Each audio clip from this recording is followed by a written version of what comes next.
공시족 40만 시대, 대한민국 최고 강사의 적중 강의를 만나는 시간, 공무원 합격의 길로 여러분을 초대합니다. 노량진 특강!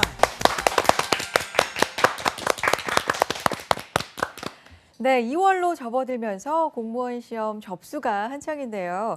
이 접수 일정이 굉장히 중요합니다. 여러분 공부만 열심히 하지 마시고 놓치시면 안 됩니다. 그래서 저희가 다시 한번 안내를 해드리도록 하겠습니다. 꼼꼼하게 챙겨보세요.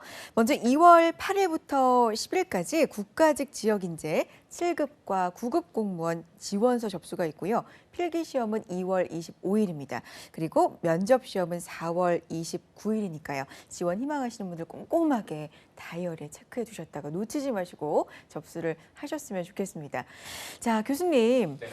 제가 앞서서 일정을 설명을 해드렸잖아요. 그러면서 꼼꼼하게 챙기세요. 당부를 좀 드렸는데 공부만 열심히 하시고 놓쳐가지고 접수 네. 못하고 뭐 이런 경우도 실제로 있나요, 네, 혹시? 네, 있었습니다. 그래요? 네, 오. 그런 접수 기간을 알고 있었으면서도 네. 깜빡한 거죠. 아, 혹시 뭐 징크스 같은 게 그런 게 있나요? 그래서? 맨 마지막 날에 접수를 하면 네. 아무래도 그 징크스라기보다는 그냥 합격할 수 있다, 뭐 이런 소문이 있는 것 같아요. 아, 그래요? 네. 마지막 날 접수하면? 네. 근데 어. 꼭 그렇다고 합격을 하겠습니까? 근데 그런 징크스가 있는 것은 아무래도 어느 지역에 누가 더 많이 지원했는지를 또 총 인원수를 알 수 있기 때문에 아무래도 네. 마음적으로 좀 심적으로 준비를 할 수 있지 않을까. 이런 그렇군요. 생각입니다. 예. 마지막 날 오히려 몰려가지고 네. 또 서버가 좀 문제가 있을 수 있으니까 미리미리 접수하는 것도 좋지 않을까. 그렇습니다. 그렇죠? 그런 네. 생각이 듭니다. 꼼꼼하게 일정 다시 한번 체크해 보시고요. 자, 한국사 멘토, 정말 한국사 합격의 지름길로 여러분을 안내해 주시는 분이죠. 오태준 교수님의 강의 지금부터 박수로 청해 듣겠습니다.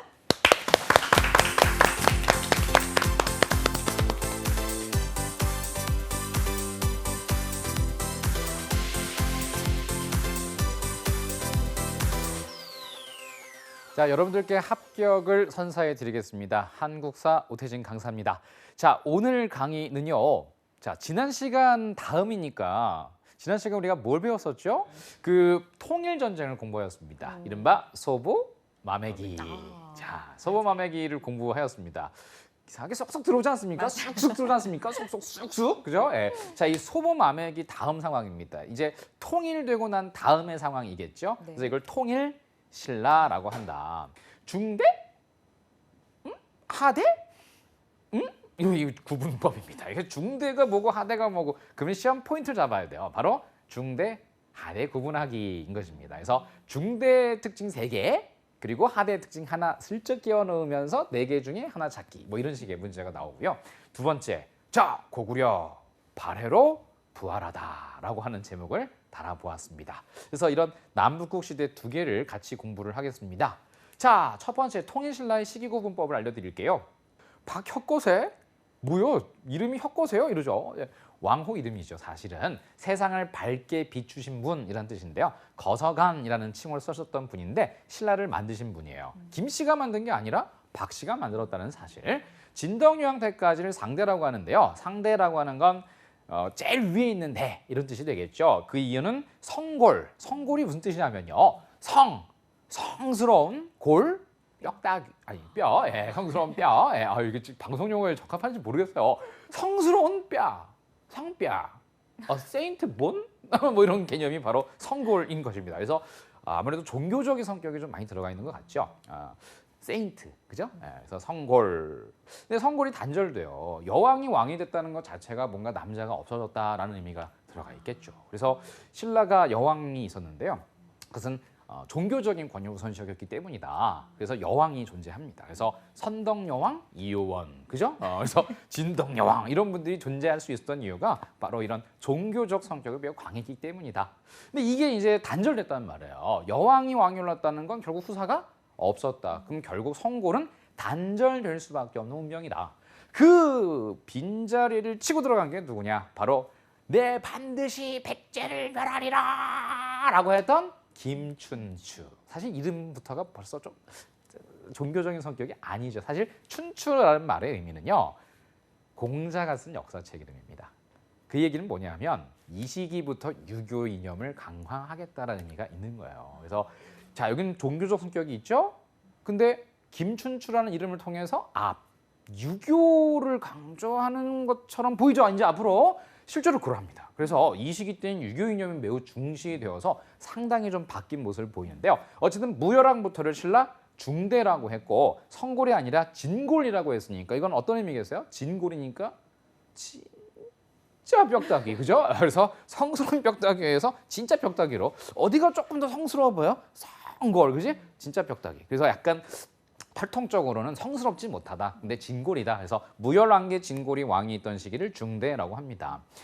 그 이제 마지막이 해공왕인데요. 벌써 이름부터가 해를 당했을 것 같아요. 그죠? 그래서 뭔가 큰 해를 당했어요. 살해를 당했어요. 알겠죠? 그래서 결국 8살 때 왕이 되었다가 어머니인 만월 부인, 가득 찰 만자에 달 월자를 써서 보름달이란 뜻인데요. 신라는 달을 사랑했습니다. 그래서 달이라고 하는 명칭이 많이 들어요. 뭐 월지, 월성, 뭐 명활산성, 만월 부인 뭐 이런 분들인데 결국 정치를 잘 못했다고 합니다. 그래서 여러분 이 설화 혹시 아세요? 선혜시 그 신라 경주에 가면 매시 정각마다 들려오는 종소리가 있어요.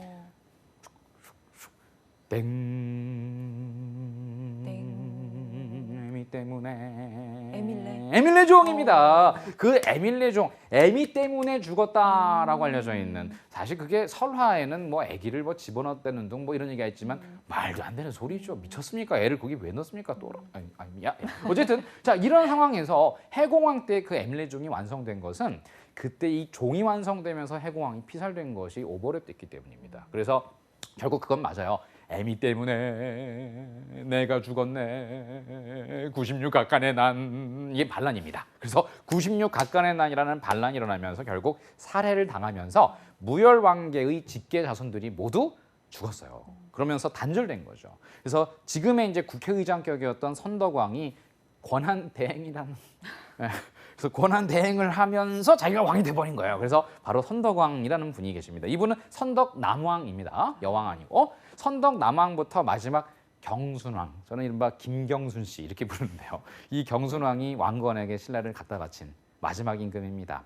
자, 여기까지 이제 신라 하대라고 해서 무열왕통이랑 또 다른 그런 그 자손이다 이런 뜻으로 뭐 내물왕계다 이런 표현을 씁니다. 자, 이런 상중하로 나누는 시기공법은요, 혈통과 명분을 중시 여기는 유학자 고려시대 김부식에 의한 것이었고요. 그래서 김부식이 쓴 책 이름이 뭐냐, 아주 유명한 책이죠. 삼국사기, 그죠? 예, 삼국사기라는 책이 바로 이런 상대, 중대, 하대로 나누는 시기공법을 쓰고 있습니다. 그러면 여기 또 굉장히 보기 싫은 표가 하나 나와요. 이거 어떡하죠? 이거 외워야 돼요, 또. 근데 이거를 또 다 설명하기는 좀 어려워요. 근데 여러분들께는 중대, 하대는 이렇게 구분합니다라는 걸 먼저 말씀을 드리고, 중대와 하대의 각각 특징적인 왕들만 설명을 드리면서 그 흐름을 이어갔으면 좋겠습니다. 자, 이 중대 임금들을 먼저 설명을 드릴게요. 무열왕 김춘추죠. 김춘추의 아들 김범민은 문무왕이라고 합니다. 문무왕 김범민의 아들 이름은 김정은 아니고 김정명입니다. 김정명. 그래서 이 김씨 일가들이 세습을 하는, 북한이 지금 통일신라 같은 거죠, 사실은. 그래서 김씨 일가들이 이렇게 세습을 하고 있는데, 김춘추, 김범민, 김정명, 그 김정명이 신문왕이라고 합니다. 자, 그럼 힌트를 하나, 뭔가 힌트라기보다는 한번 유추해 보십시오. 무열왕이었어요. 그런데 그 다음 왕이 문무왕이라고 했어요. 문무. 그 다음 왕이 신문왕이라고 했어요. 자, 그럼 한 글자씩 특징적으로 한번 찾아볼까요? 문무, 문. 자, 이 흐름이 있습니다. 그러면 무열이랑 연락에 싸웠다. 그러니까 전쟁하고 있다 이 뜻이죠, 아직은. 근데 문무라는 건 연락에 싸웠으나 문 끝났다. 그래서 통일을 이룩하는 왕이 누구냐? 무에서 문으로 넘어가는 문무왕인 것입니다. 그래서 문무왕이 얘기한 유명한 그 일화가 있어요. 이제부터는 모든 병장기를 녹이고 그 병장기를 농기구로 바꾸도록 하여라. 전쟁이 끝났다. 이제부터는 평화의 시대니 생산에 종사하고 열심히 살아가기를 바란다. 멋지죠? 네, 문무왕. 그 다음 이제 왕이 누구냐면 신문왕입니다. 그럼 신문왕은 전쟁 끝나고 즉위했다는 뜻이 됩니다. 그죠? 그래서 문무, 문 이 순서가 바로 통일신라 세 사람의 업적이에요. 자, 그 가운데서도 이제 주목되는 건 누구냐? 문무왕은 통일을 했으니까 이제 신문왕입니다. 신문왕은요 문자가 자 그럴 문자를 쓰거든요. 그러면 무엇을 장려했다? 학문을 장려했다. 자 아까 제가 김춘추는 춘추가 유교 경전이라 했어요, 그죠? 그럼 이 시기에 유교를 강조했다. 그래서 신문왕 때에는 학교, 유교를 교육하는 학교가 세워집니다. 국학이라고 하는 학교가 세워졌고요. 학문을 장려했기 때문에 또 자 이런 말 혹시 들어보셨는지 모르겠어요. 사냥이 끝나면 토끼 사냥이 끝나면 사냥개를 구워 먹는다. 토, 사, 구팽. 자 여기 적용되는 거예요. 삼국 통일할 때 필요했던 건 사냥개, 바로 무훈 공신들인 거죠. 그런데 통일 이후에는 굉장히 부담스러운 존재들이 됩니다. 이 공신들이 앞으로 이 원칙이 있어요. 나라를 개창할 때마다 공신들이 등장할 수밖에 없는데 그 공신들은 개창 이후에는 개차반된다는 거예요. 그래서 그거를 보여준 사람이 신문왕이에요. 그 공신, 무훈 공신 가운데 누가 있냐면요. 자 여기 김흠돌. 자 이름은 평민 같아요, 그죠? 그런데 최고 귀족입니다. 더군다나 김흠 어쩌고 하는 이 가문은요. 김흠순, 김유신의 조카. 김흠운, 백제와의 전쟁에서 전사한 사람. 김흠돌. 신문왕의 장인 어른이었습니다. 신문왕의 장인 어른이었는데 신문왕은 장인 어른을 죽여버려요. 네, 그게 바로 김흠돌의 난입니다. 그것도 왕위에 오른 그 해에 바로 제일 먼저 한 일이 왕비를 쫓아내고 장인 어른을 처형한 것입니다. 자, 바로 이것은 왕권을 강화하기 위한 것이었다. 공신들을 약화시키기 위한 것이었다. 그러니까 신문왕 때는 왕권이 매우 강화되겠죠. 그러면 신문왕의 왕권을 시중드는 사람도 있었겠죠. 왕권을 시중드는 사람은 누구예요? 김집사 일로 와봐 이러죠. 야 이집사 일로 와봐 이러죠. 집사부의 시중인 것입니다. 집사부의 시중은 왕을 시중드는 사람이다. 이거 맞아요. 이렇게 하는 거예요. 자, 그 다음에 이제 이 신문왕을 이렇게 뒤에서 서포트하는 사람들이 육두품이라고 있습니다. 육두품 아주 중요한 사람들이죠. 육두품은요, 6, 6 이런 뜻이에요. 6, 6. 두, 머리, 두, 품, 크기. 자, 무슨 뜻이에요? 머리, 대따 큰 대두들 이런 뜻이에요. 저는 육두품이에요, 그죠? 근데 이 육두품은요, 사실 이 신라가 영토를 팽창하는 과정에서 새롭게 합류한 지방 세력들을 그 계서적으로 이렇게 등급을 매겨서 신분을 부여합니다. 그래서 이 육두품은 진골 귀족은 아니지만 진골 다음 가는 귀족으로 신라에 굉장히 중요한 사람들인데 이 사람들은 진골에 비해서 승진에 한계가 있었다는 게 좀 흠이었습니다. 그러니까 이들은 그런 게 굉장히 불만이었던 거죠. 그런데 신문왕은 왕권을 강화하는 과정에 진골을 누르고 싶잖아요. 나머지 진골 귀족들을. 그럼 당연히 누굴 이용해서? 바로 육두품을 이용해서 진골을 쳐버리는 것입니다. 언제든지 이러한 공식은 성립되니까 잘 기억을 해두는 게 좋겠고요. 그 육두품들을 하면 원효 스님, 원효의 아들 설총. 아니 스님인데 어떻게 아들이 있을 수가 있지? 예, 있어요. 원효의 아들이 설총이에요. 선생님 성이 달라요. 원효는 원씨고 설총은 설씨잖아요. 원효는요 법명입니다. 법명이고 원래 속성은 설씨였어요. 설씨. 그래서 경주의 설씨입니다. 그래서 원효 그리고 설총으로 이어지는 이 두 부자의 활약은 아버지는 불교, 아들은 유교다. 그러니까 이식인 불교, 유교 서로 충돌하지 않았다라는 걸 보여주고 있죠. 그 밖에 강수 육두품입니다. 뭔가 이름부터가 뭔가 외교적으로 초강수를 두다, 그지? 외교적으로 초강수를 설인귀라고 부르는 안동 도호부사에게 답장을 쓰다 해서 답 설인귀서를 쓴 강수라는 육두품도 신문왕 때의 유학자로서 신문왕의 왕권을 뒷받침한 사람이랄 수가 있겠습니다. 자, 그럼 이제 반대로요, 이제 신라 하대를 한번 공부해 볼 건데 신라 하대는 뭐 내무랑계다 이렇게 돼 있는데요. 일단 하대가 시작되는 일화를 좀 설명을 드려야 될 것 같아요. 해공왕이 살해당한 것까지 공부했나요? 네, 해공왕이 죽었습니다. 비명이 갔어요. 비상사태죠. 그렇다면 선덕왕이 왕이 올랐으나 선덕왕이 아무런 업적을 남기지 못하고 죽었습니다. 이런 임금만 있으면 땡큐죠, 그죠? 업적이 없으니까. 근데 선덕왕이 후사가 없이 돌아가자. 그 다음 왕이 될 서열 1위가 누구였냐면 그나마 무열계의 혈족이 조금이나 있었던 강릉, 지금의 강릉, 그것은 이제 명주라고 했어요. 명주의 책임자로 가 있었던 김주원이라는 인물이 있습니다. 김주원이 왕이 계승 서열 1위로 인식되었기 때문에 왕이 되기 위해 동해를 강릉에서 쭉 내려오면서 경주로 이제 내려가고 있었어요. 근데 그때 비가 막 내려가지고 물이 범람을 하자 이제 들어가지 못했던 거죠. 경주 시내로. 그러자 당시 상대등이었던 사람이 김경신이라는 인물인데 이런 이제 화백회의, 지금은 이제 국회에서 이런 얘기를 하게 돼요. 왕이라고 하는 자리는 하늘에서 내리는 것인데 지금 강물이 불어서 넘어오지 못하는 것은 하늘에서 김주원을 왕으로 인정하지 않는 것이다.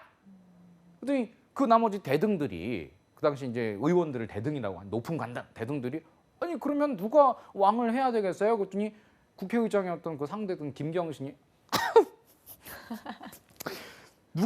누가 되겠니 그럼? 이렇게 물어보니까 하면서 만장일치로 결국 김경신이 왕으로 추대가 됩니다. 그럼 이 사실을 알았던 김주원은 이제 화났겠죠. 그래서 그래 니들끼리라도 잘해보거라. 자, 넌 잘 먹고 잘 살아. 그리고 나서 다시 자기 근거지인 강릉으로 갑니다.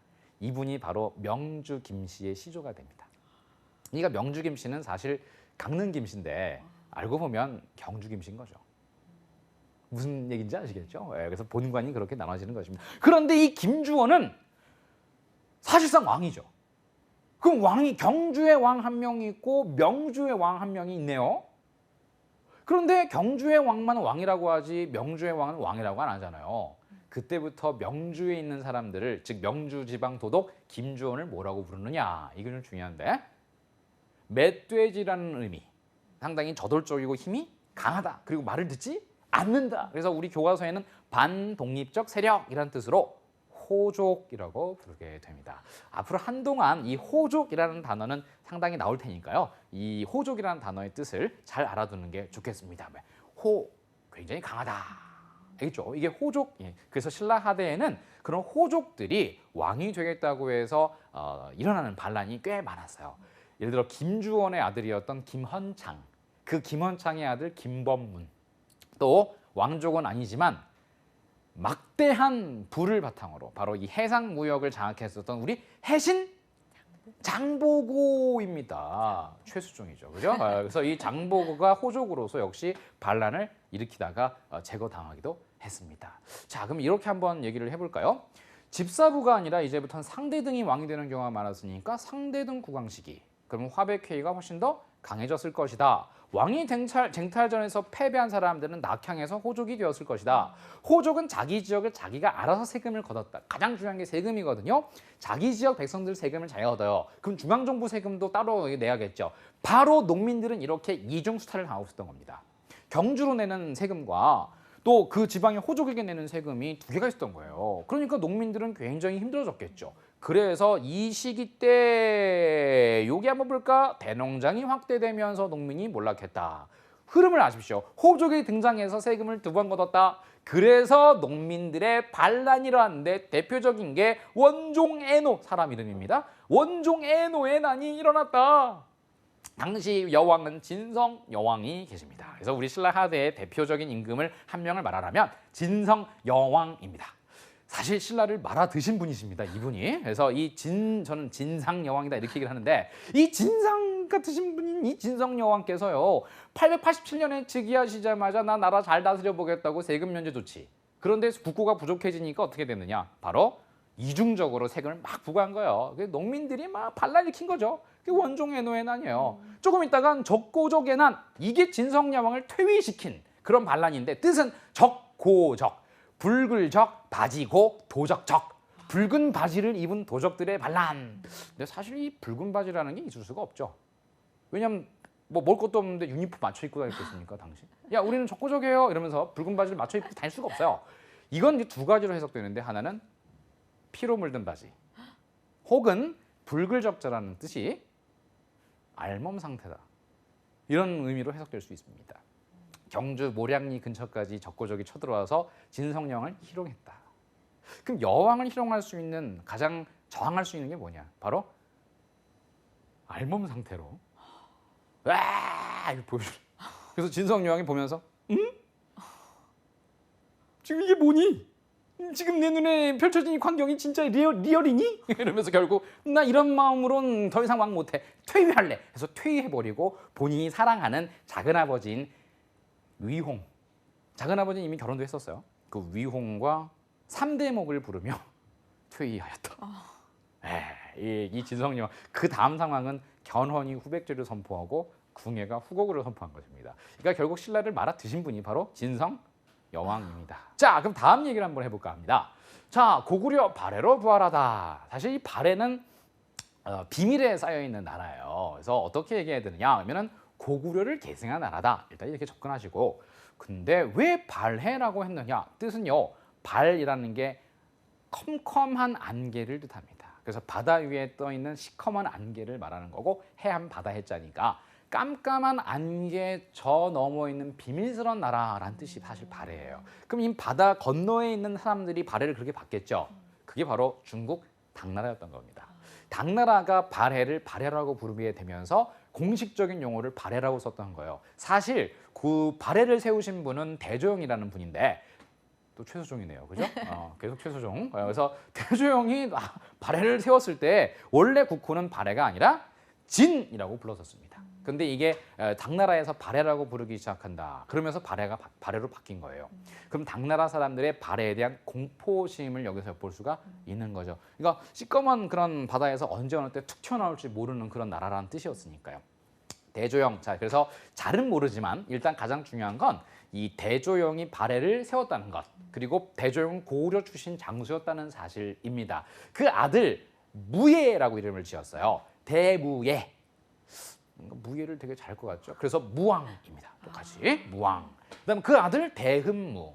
이분은 또 문왕이에요. 자, 우리 앞에서 공부한 공식 한번 적용시켜 볼까요? 문무, 문. 자, 이게 나옵니다. 그러면 어디까지가 전쟁을 많이 했던 것 같아요? 무왕 때까지가 전쟁을 많이. 그래서 공격 막 나온 거죠. 여기 보면 장문유가 산둥반도를 공격하고 또 신라와 전쟁하고 이러죠. 그런데 이 문왕 때부터는 문왕이니까 전쟁을 하지 않는다.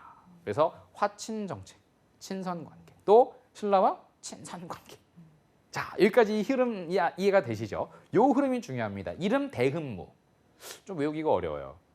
근데 이분 이름 여긴 무예가 무왕이니까 무예, 무왕. 근데 여기는 뭐라 별로 이런 생각, 그죠? 그래서 문왕 이름은 대흠무. 그리고 성왕인데요. 이분은 좀 달라요. 9세기 초의 임금인데 대조영의 직계가 아니라 대조영 동생 이름이 대야발이라고 있습니다. 이름이 조금 야발라바히 할 때 그 야발인데, 그 대야발의 직계를 대인수라고 해요. 이름의 비밀이 있는데요. 인수라는 건 대조영 직계로부터 왕위를 인수했다. 물론 제가 만들어낸 말입니다. 뭐 그렇게 놀라실 건 없습니다. 예. 그래서 인수를 했다. 그러니까 이 직계 혈통이 아니다. 그리고 이때 선왕 전성기다. 그래서 뭐라 했느냐? 해동성국이라 하였다. 발해 동성국, 바다 동쪽의 강성한 나라라고 불렀던 게 바로 이 선왕 때다. 왜냐하면 요동 인수했죠. 그다음 그런 과정의 전성기로 나아가니까 신라와 경쟁 관계. 그래서 이때부터 통일신라와 발해의 국력이 역전되어 갑니다. 그러면 사실 이런 어떤 이름 속에 숨겨져 있는 어떤 그 힌트를 통해서 그 시대의 업적을 찾을 수도 있는데요. 또 외우기가 어렵지 않습니까? 이해는 했지만 우리 선혜 MC께서 잘 말씀해 주셨는데 이해는 되는데 암기가 안 돼요 이러죠. 그래서 상황 파악을 먼저 한 이후에 마무리 기술이 들어가야 돼요. 그죠? 고무문선 순서입니다. 고무풍선. 되게 허탈해 하시는데. 고무풍선. 근데 이 풍자를 풍이라고 발음하지 말고 자연스럽게 고무분선. 고무분선. 괜찮아요? 그래서 일단 발해 왕들을 이렇게 4명 고무풍선, 고무풍선 발해. 이렇게 한번 정리를 해보면서 발해를 마무리해 볼게요. 자, 그럼 문제로 마무리해 가겠습니다. 올해 작년이죠. 이제 작년 법원직 문제인데요. 다음 왕에 관한 설명 중 가장 옳은 것은 왕은 놀라고 기뻐하여 오색 비단과 금과 옥으로 보답하고 사자를 시켜. 자, 이게 중요해요. 이제 자, 대나무를 베어 바다에서 나오자. 이 대나무가 어떤 섬에서 떠온 대나무라고 해요. 그게 신라 경주 가면, 신라 경주가 아니라 경주, 대한민국 경주 가면 그 이견대가 있어요. 이견대라는 곳인데 이견대에서 바로 대나무를 보게 되는데요. 그때 뭐가 있냐면 바로 용이 갑자기 나타나요. 이 용이 바로 뭐냐 하면 문무왕입니다. 아버지 문무왕이 용이 되셨기 때문인데, 그 용을 만나서 그 대나무를 만들어 가지고 피리를 만들어라. 피리리리 불면은 모든 파도를 물리칠 수 있다라고 하는 만파식적. 적자가 피리 적자거든요. 그럼 만파식적과 관련되어 있는 그 왕은 누구시냐? 아버지가 용이에요. 문무왕. 그럼 아들은 누구예요? 문무담. 문무. 문. 신문왕입니다. 그럼 신문왕의 업적을 찾아라. 정답 2번이 되는 거죠. 그래서 김흠돌의 반란을 진압하고 왕권을 강화하였다. 김흠돌은 누구였나요? 장인어른이었습니다. 그렇죠? 그래서 신문왕의 장인어른 바로 김흠돌을 숙청한 왕권 강화를 한 신문왕이었습니다. 자, 문제까지 풀면서 남북국 시대의 개과를 마무리하겠습니다.